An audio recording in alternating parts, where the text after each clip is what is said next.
Bonjour Gaëlle, Dorothée m'a parlé de vous. Que savez-vous de l'alimentation tout de suite après l'opération?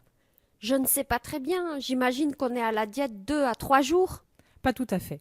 En fait, en fonction de l'heure de l'opération, on fait consommer un tout petit peu de liquide dès le premier jour ou on attend le début du deuxième. De la purée, j'imagine. Plutôt du liquide.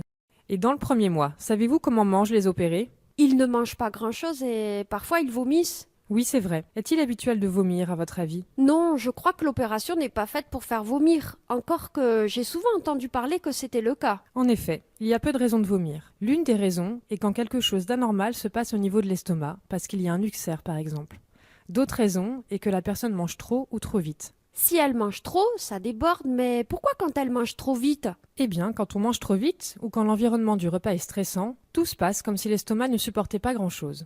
Et la personne a tendance à vomir. Savez-vous combien doit boire une personne opérée? Oh, j'imagine que c'est la même chose qu'une personne non opérée. En effet, c'est la même quantité qu'une personne non opérée. La difficulté est que nous demandons à la personne opérée de ne pas boire et manger en même temps. Il va donc falloir s'organiser pour boire en dehors des repas. On m'a dit qu'il fallait manger 5 à 6 repas par jour. Pour que le corps ait assez des nutriments dont il a besoin, comme l'estomac est petit, il faut donc faire plusieurs repas. Généralement, c'est 3 repas et 2 à 3 petites collations.